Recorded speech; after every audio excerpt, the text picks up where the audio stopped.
हमारा तो इरादा है यानी जीटीवी का कि इस केस को, मुस्तफ़ा केस को उस वक्त तक ज़िंदा रखा जाए कि जब तक के जो मुल्ज़िमान हैं, जिन पर बहुत ही ओपनली कहा जा सकता है कि शायद 4 और 5 पेशियों में इसको ख़त्म हो जाना चाहिए था, लेकिन ऐसा लगता है कि बड़े आजमूदा खिलाड़ी हैं। फिर एक हद तक पुलिस, फिर अदालतें हमारी।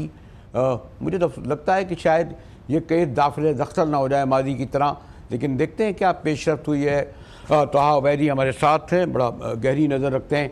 जी तहा, मुझे जैसे दिन गुजर रहे हैं न जाने क्यों इस बात पर अब शक होने लगा है, और आपसे पहले भी गुफ्तगू होती रही है कि इसे जो चालाक, मक्कार, बासर, सहूलतकारी के सबब जो मुल्ज़मान हैं, उनके सरपरस्त हैं, ये वक्त ख़रीद रहे हैं, वक्त गुजार रहे हैं।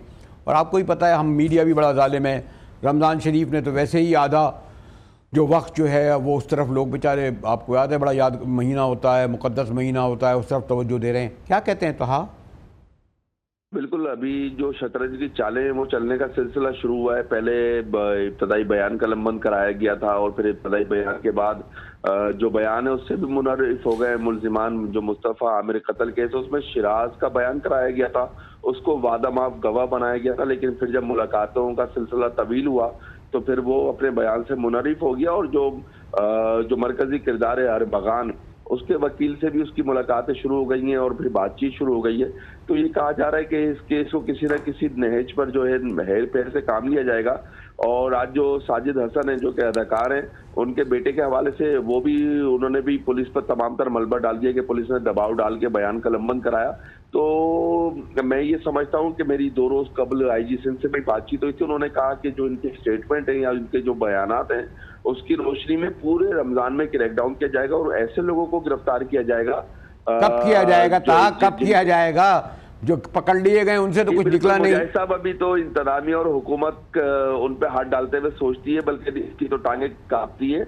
और ये इतना आसान काम नहीं है मुजाहिद साहब के किसी को घर से पिक कर लिया। बड़े ताकतवर लोग हैं जिनके नाम है, और मैं ये समझता हूँ कि हुकूमत और इंतजामिया दोनों फैसला नहीं कर पा रहे कि उनकी गिरफ्तारी मुमकिन हो सके, जिसकी वजह से मुश्किलात का सामना। और ये मुश्किलात मैं नहीं समझता कि इनकी गिरफ्तारी मुमकिन हो सकेगी। अलबत्ता बयानबाजी की हद तक तो बहुत सी बातें की जा रही हैं, और जो इनकी इंटेरोगेशन रिपोर्ट है उसका इब्तदाई सफ़ा आप ये समझे कि पहला सफ़ा सामने आया है, अभी तो पूरी किताब सामने नहीं आई है। जो इन्वेस्टिगेशन है तो वो तहा उबैदी, ये मैं इसलिए कह रहा हूँ, तहा आपसे मैं इसलिए कह रहा हूँ कि अभी आपकी पार्लियामान ने ये बिल पास किया था, ये पॉलिटिकल लोगों के लिए, सिविलियन लोगों के लिए, कि 15 दिन का इनका रिमांड, यानी 15 दिन के, जो 3 महीने पहले होता था उसको 15 दिन कर दिया।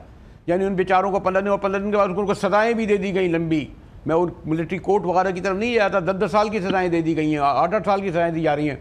तो जहाँ इस केस को उस तरह क्यों नहीं लिया जाता? ये तो दहशतगर्दी का केस है ना, सड़क पर जराइम हुआ है, मंशियात का केस है। जी ये बिल्कुल आपकी बात बिल्कुल ठीक है। कहीं बहुत ज्यादा संजीदगी है और कहीं बहुत ज्यादा गैर संजीदगी है।